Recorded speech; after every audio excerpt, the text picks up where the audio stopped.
Good morning, Morai Rabotai. We are continuing on Masechet Berachot, and we are on Daf Nunchet Amud Bet, on top of the Amud 58b. That is on the very top.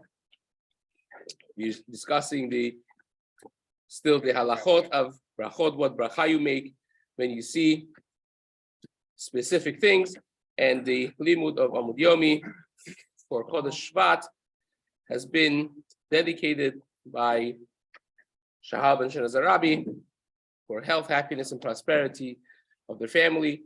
Has been also dedicated by Armin and or Bracha Kahen for the Hatzlacha of their family, and also has been dedicated by Justin and Sarah Zarabi for Ilui Neshama of Yechiel, of Yigal rather ben Yosef, and for Refuah Shlema and Hatzlacha of Sarah Rachel Bad Noram, also in Zchut of Adam Yosef and Etan Gabriel, sons of Sarah Rachel, that should see much nachat from them. Amen. Amen. So the top of the Amud, we continue. Tanu Rabbanan, Haroe Batei Yisrael b'Yishuvan Omer, Baruch Matziv Gevul Almana. When you see Batei Yisrael b'Yishuvan, when you see the houses in Yerushalayim, again, this is the different ways to understand this. Some Mefarashim understand that this is a reference to the Bet HaMikdash. When you see the Bet HaMikdash back in place, the Bayit Sheni, when it was built after the first destruction, some say no, it's referring to really Batei Yisrael. Important people, nice, beautiful houses, the way it was in the strong times in Bayit Rishon, when they are rebuilt afterwards, you make a bracha of Baruch Matziv Gevul Almana. Why is that bracha? What's Almana? Almana is a widow. And we know that Klal Yisrael was called a widow, Yerushalayim was called a widow in the first destruction of Bet HaMikdash. This is the very first pasuk in Echa, Yirmiyah Navi writes, Ha'ir Rabati Am Hayta K'almana. The city Yerushalayim that was filled with people, Rabati Am, Hayta K'almana, it became like a widow. Everyone left her. Everyone left it. So then when you see Batei Yisrael v'Yishuvan, when you see it's back. Now, however you understand that Gemara, the different mefarshim of the Bet HaMikdash, or being the important houses in Yerushalayim, in Eretz Yisrael, you make the bracha of Baruch Matziv Gevul Almana. So says the Gemara, if you see them bechurbanan, if you see them desolate and destroyed, then you say the bracha of Dayan Haemet. That difference between a happy moment, experiencing building of Eretz Yisrael versus the Baruch Dayan Haemet. Batei Ovdei Kochavim, if you see idol worship, beYishuvan, and again, those who say this is referring to Bet HaMikdash, they will tell you that Batei Ovdei Kochavim is reference to Bet Avodah Zarah, when you have a temple of Avodah Zarah, and others will tell you Batei Ovdei Kochavim, beYishuvan Omer Bet Geim Yisach Hashem.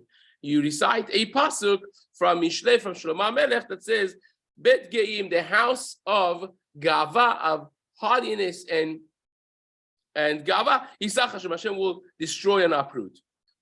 That is the first half of the same pasuk, Matziv Gevul Almana, that the bracha that you make before. The full pasuk in Mishlei reads, Bet Geim Yisach Hashem, Vayatzev Gevul Almana. So really, the two ends of the same pasuk become the bracha that you make for Batei Yisrael b'Yishuvan versus Batei Ovdei Kochavim b'Yishuvan. And when you see it bechurbanan, when you see them desolate and destroyed, you say El Nekamot Hashem, El Nekamot Ofia. You mention that this is a manifestation of Hashem's nekama in the world, hence the bracha. Says the Gemara, Ula Rav Chisda Habuka Asdi Be'urcha. Ula and Rav Chisda were going on a path.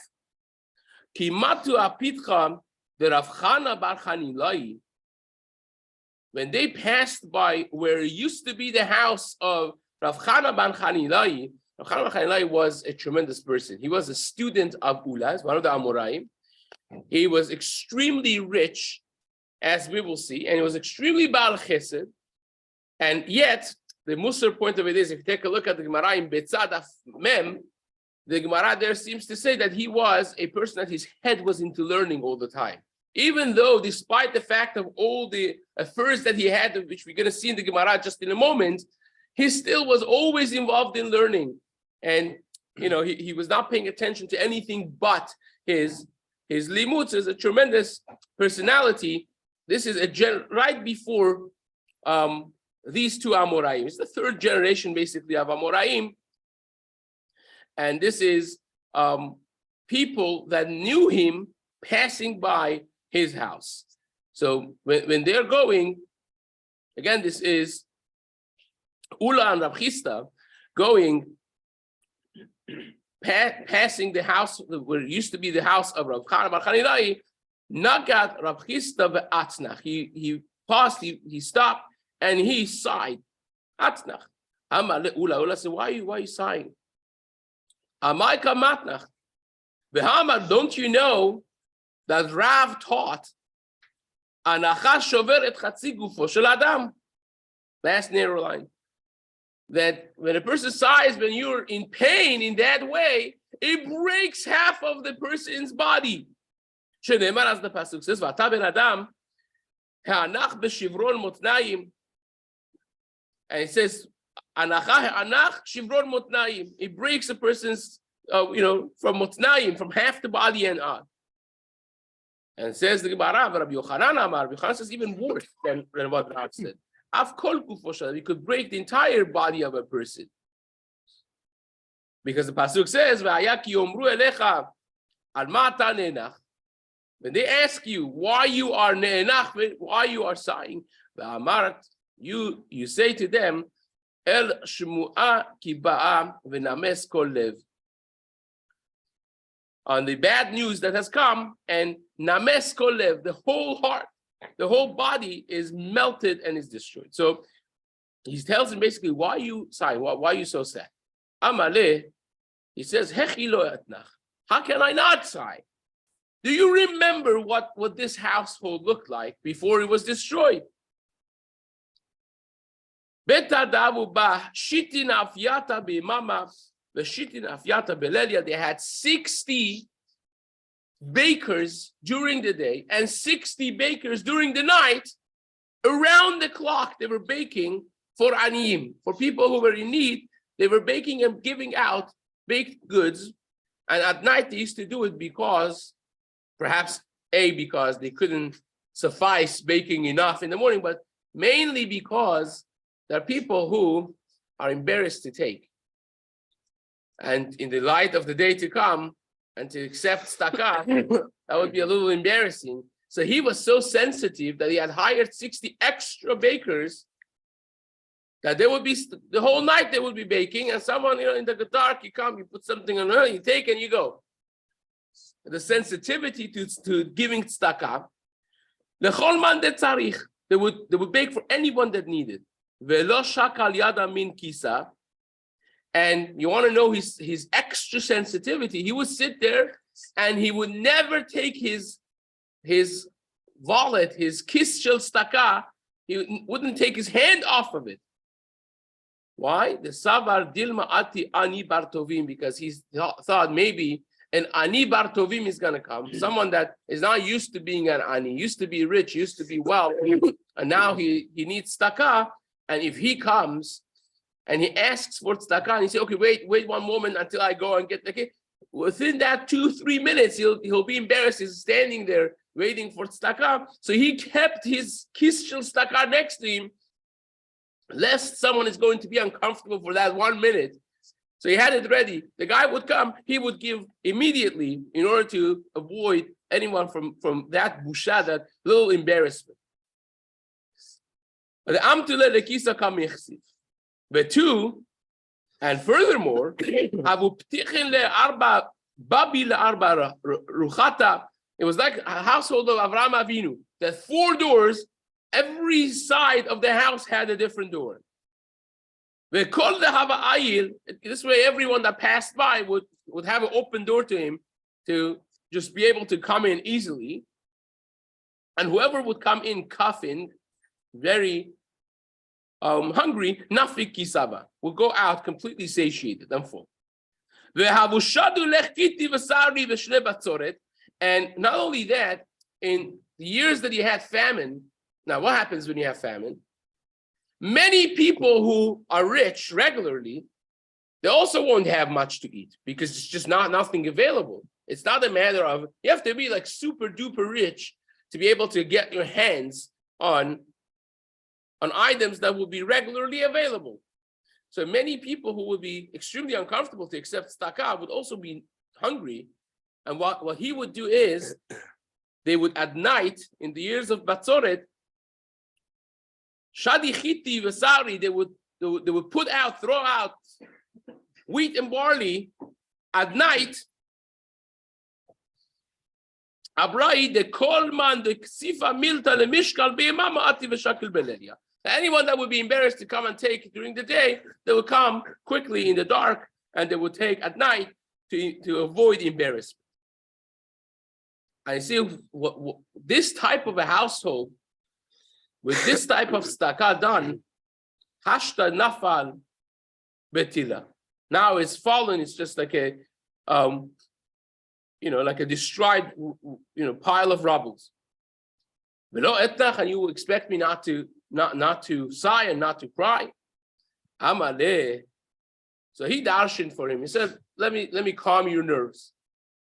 Amaleh. Haki amar Rabbi Yochanan. Rabbi Yochanan darshan. Yom shechara bet hamikdash. From the moment that Bet HaMikdash was destroyed, nigzra gezerah, there was a decree al batehen shel tzadikim, on the households of tzadikim, shecharvu, that they should also be destroyed. Shenemar, as it says, be'oznei Hashem tzvakot, im lo batim rabim leshama yihyu gedolim v'tovim me'en yoshev. The pasuk says that HaKadosh Baruch Hu said, the Navi says, I heard with my ears that HaKadosh Baruch Hu made a gezerah that the batim rabim, many houses are going to be desolate. Gedolim v'tovim, the great, amazing households are going to be me'en yoshev, without anyone residing in them, without anyone living in them. So basically he told him it's a gezerah from Hashem. It's part of the Churban. It's part of the Churban of Bet HaMikdash. Now, this is coming in full circle because we just said that if you see Batei Yisrael v'Yishuban, you make the bracha, Batei Yisrael, that Bet HaMikdash, or the important households, you see it's part and parcel of the being the Yerushalayim being desolate, the destruction of Bet HaMikdash. This is a part of it, he said to him. So you got to deal with it. It's a gezerah from Hashem. It's easier to deal with something when you know it's a gezerah from Hashem. So says the Gemara, Ve'amar Rabbi Yochanan, Atid HaKadosh Baruch Hu la'achziran le'yishuvan, and I will give you nechama, he tells him. Ula tells him, he says, I give you nechama because Rabbi Yochanan continued his drasha saying that not only this destruction has to do with the destruction of Bet HaMikdash, but the rebuilding of those houses also has to do with Bet HaMikdash. In other words, just like HaKadosh Baruch Hu is going to build the Bet HaMikdash back again, all of the houses of tzaddikim are going to be rebuilt again. Shenemar, as the pasuk says, Shir HaMa'alot LeDavid, Habotchim Ba'Hashem Kehar Tzion. The ones who are boteach b'Hashem, the tzaddikim, they're like Har Tzion. What's Har Tzion? Har Tzion is the Makom HaMikdash, is the place of the Bet HaMikdash. Ma Har Tzion atid HaKadosh Baruch Hu la'achziro le'yishuvo. Just like Har Tzion, Bet HaMikdash, Hashem is going to bring it back to its glory and build it again. Af batehen shel tzaddikim, the bayit of tzaddikim also atid HaKadosh Baruch Hu la'achziran le'yishuvan, is going to rebuild them and bring them back to their yishuv again, and therefore you should be happy. Chazia, he sees him after his whole drasha that he gave. He looks at him and says, no, he didn't make any difference. He's still sad. He's still broken. He says, I wasn't successful calming his nerves. Amar le, he said, okay, I'll tell you the punchline. It is sufficient for the Eved to be like his Rebbe. So here, the Bet HaMikdash was the house of HaKadosh Baruch Hu is destroyed. So if you're okay with that, you should be okay with one of the Tzaddikim's houses to be destroyed. Look at the glory of Bet HaMikdash we're missing. Now, the difference between them is Rav Chisda felt that this is Avelut Chadasha. As we mentioned, Rav China Bar Chanilai was the Talmid of Rav Huna. So this was just a very fresh thing still. It wasn't very old. It wasn't just yesterday, but it wasn't very old either. It wasn't something that happened 1,000 years before. So Rav Chisda felt that this is Avelut Chadasha. It's a mourning that is fresh.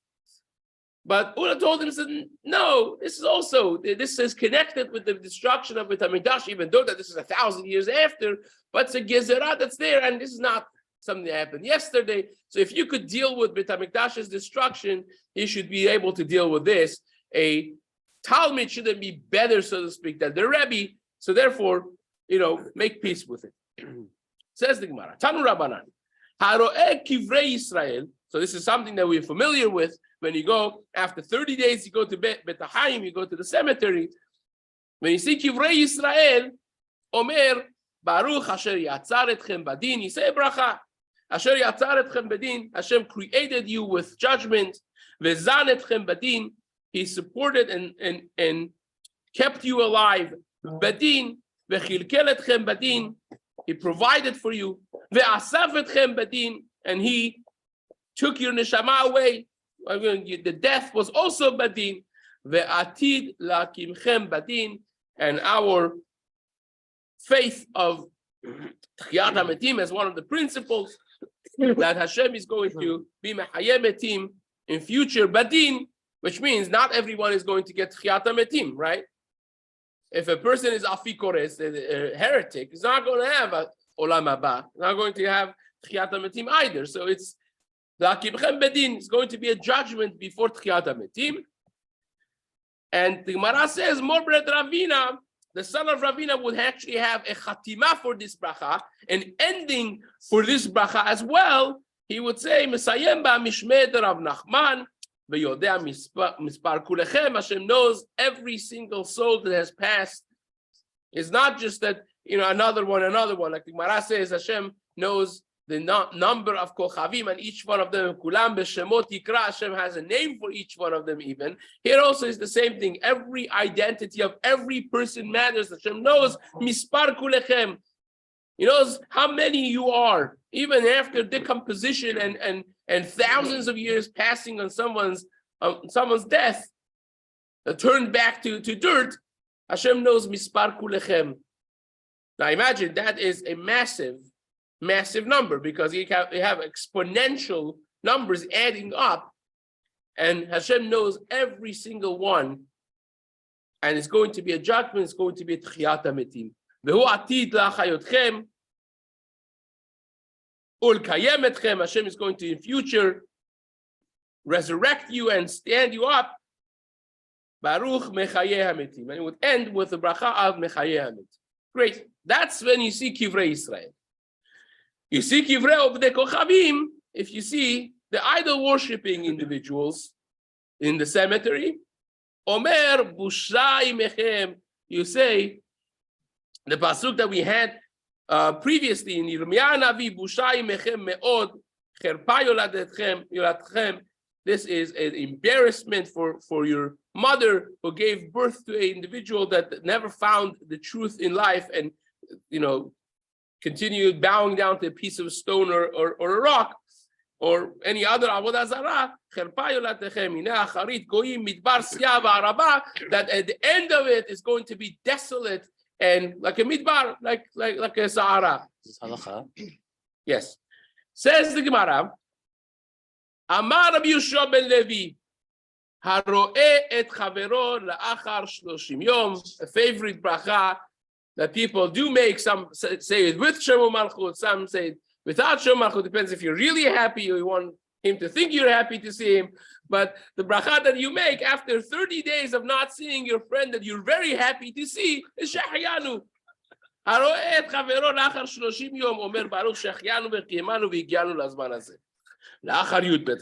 If you see him after 12 months, after a whole year, then you say Baruch Mechayeh HaMetim. Now the Ben Ish Chai says people don't make this bracha because the guy you're calling him Mechayeh HaMetim. It's a little offensive, but the Maaseh that there are differences in the core element of the halacha as well. Shehayanu you make when you're happy, even if you knew the whereabouts of the person, you knew the guy is still alive, right? But you haven't seen him. It's exciting to see a friend that you haven't seen, even if he wrote you a letter 6 months ago. Still is exciting to see him when you see him in action, right? Even if he sent you a text message or whatnot, when you actually see him, you make a Shehayanu. But Mechayeh HaMetim is because you haven't seen him for a whole year. You don't even know if the guy is alive. So you make Mechayeh HaMetim. By the way, in parentheses, you can't not have seen a person for a year unless a Rosh Hashanah has passed, right? And Rosh Hashanah has passed. You never know if you get a new lease on life. This is Musar for Rosh Hashanah. It's really, the life is hanging in balance, right? Your lease finished. You're negotiating for a new lease. So if you see him alive, you say, whoa, you got a new lease on life. Baruch Mechayeh HaMetim. Because everyone is like dead by Rosh Hashanah. You get a new life. He has a new lease on life. So Baruch Mechayeh HaMetim. This is the Baalei Musar on topic of Elul and Rosh Hashanah. This is one of the Gemarot that they use, right? This would be with Shem Malchut. Nowadays, people are concerned. So certainly the bracha Mechayeh HaMetim, they say without Shem Malchut, because the Ben Ish Chai we mentioned, other poskim, so say Baruch Mechayeh HaMetim, great to see you, whatever it is. But Shehyanu, many people make with Shem Malchut, as Chacham Obadia has it as well. Many others too. Says the Gemara. This is again because that's the difference. Maybe I didn't make it clear enough. This is the difference, the core difference in Shehyanu and Mechayeh HaMetim. Mechayeh HaMetim is because you don't know if the guy is alive. You don't know about their whereabouts. But if you spoke to them or he texted you or he sent you a letter 6 months ago, so then you know that he has been well and good for less than 12 months. So then you won't make that bracha. Amar Rav. Ein hamet mishtakeach min halev ela lachar 12 chodesh. A dead person is not forgotten from a person's heart until 12 months. Shenemar, as the pasuk says, nishkachti kamet, I have been forgotten like a met, like a dead person, milev, hayiti kechli oved, and I have become like a destroyed or lost vessel. Rav Papa, Rav Huna breh de Rav Yeshua, Havuka Azli Be'urchas is a all-time famous story that Rav Huna and Rav Yeshua, Rav Huna breh de Rav Yeshua and Rav Papa are going on a path. Hag ube Rav Chanina breh de Rav Ika. They bumped into Rav Chanina bar Rav Ika.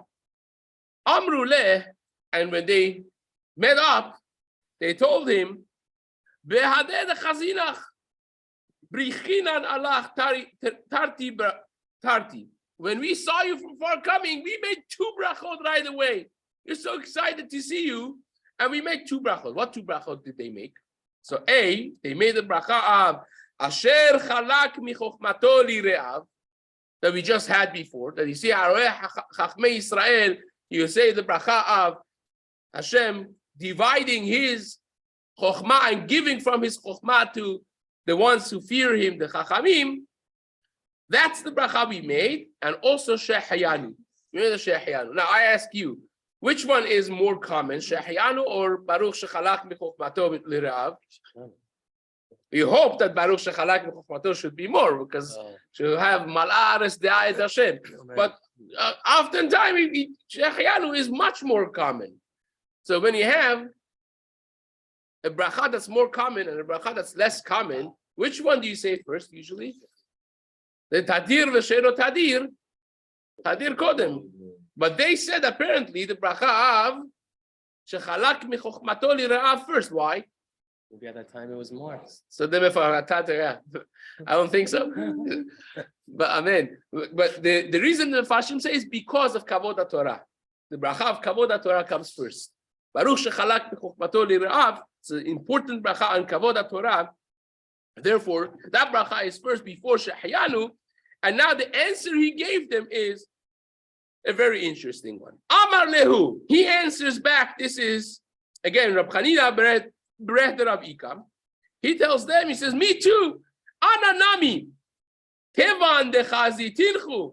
When I saw you, chashavtinchu ilavoyi keshitin ribavan bet Yisrael. You were as chashuv to me as 600,000 Jews." And therefore, I made the bracha, not only the two that you made. Basically, he says, I beat you. I said the two brachot, and also I said the bracha of Baruch Chacham Harazim. You remember, we mentioned, if you see multitudes, right? Uchlusa, you see 600,000 Jews, you make this bracha of Baruch Chacham Harazim. Hashem knows the secrets in the hearts of every person, and so on. So, by the way, if you see 600,000 people and you say that bracha, why would you ever make one bracha on one person like that? Now the Ramban, the Ra'ah also seems to say this, but the Ramban, the Rahmanid, he says on this Gemara, sometimes you could see one person, and if that one person, you could see on him the Chokhmata Parsuf, that he could understand the depth of every person's heart and secrets of every person, every being, every living being. On that one person, you could also make this bracha. So there are people who could understand people, who could see through people, and understand their deep recesses of their heart and so on. And on an individual like that, you could make a bracha, even though that's not 600,000, is only one person. So now it makes sense. He told them, I understood that you are that way from knowing your face. I know that, and therefore I made that bracha. Now you understand the next piece of this Gemara, which seems very surprising. Says the Gemara, Ubarichna alaychu telata. I made 3 brachot on you. Hanachtre, these 2 that you mentioned, which is shechalak michochmato lire'av, shehayanu, and I made the 3rd bracha, Ubaruch Chacham Harazim. Amru leh, they told him, wow, Chakim at kulehai. We didn't know that you're such a big Chacham. You could be Chochmata Parsuf, you could look at our face and know exactly the makeup of our reality as human beings. You're such a Chacham. Wow, amazing. And that, the Gemara says, created an Aina Rayavu Be'enayu B'Shachim. That created a damage to him, Aina Hara to him, B'Shachim. Amar Rabbi Shlomo Levi. Haro'e et ha'bachanim. Rabbi Shlomo Levi said, if you see people, creatures that are different than a regular norm, sometimes you make a bracha. So if you see bakanim, people who have spots, round brown spots all over their body, like adashim, like lentils, Omer Baruch Meshaneh HaBeriot. You say Baruch Meshaneh HaBeriot. Hold this, freeze this, because we're going to come back to this in just a minute. And says the Gemara, Mitve, they asked a question in the Bet Midrash on this bracha that Rabbi Shlomo Levi suggested you should say on such a person. And this is the question. We learned in the Braita, Ra et akushi, if you see a very black individuals, and this is, the Farashim say this is not for people who live within communities, that you see these things all the time. You live with African Americans or with Africans or Kushim. That's not a bracha, it's another type of person. But if you live in a place that you never have seen, the very first time in your life that you see it, and it creates a surprise, and it's not just a black individual, it's also a very white individual, as we're going to see. Anything that's different from what the normal, most majority of the world, if you have regular people who are brownish, every word that you say means something in America. So, well, it depends on the norm, right? Where you live. But if you see something completely out of that norm, you're impressed by it, you make a bracha of hoda'atu HaKadosh Baruch Hu, thanking Hashem, right?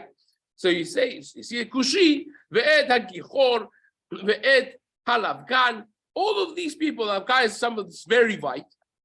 Ve'et hakipeach, ve'et hananas, someone that's very big, very large, someone that's very short. Ve'et hadar nikos, someone that has things on his skin. Omer baruch meshane et haberiot. You make a baruch meshane haberiot. Says the Braita continuing. Et hakiteya ve'et hasuma. If you see someone that their hands have been amputated, or suma, a blind person, or ptuye arosh, or someone that has their hair all attached together, the condition of hair. Ve'et hachiger, and someone that has had their legs amputated. Ve'et hamukeshchin, someone that's mukeshchin.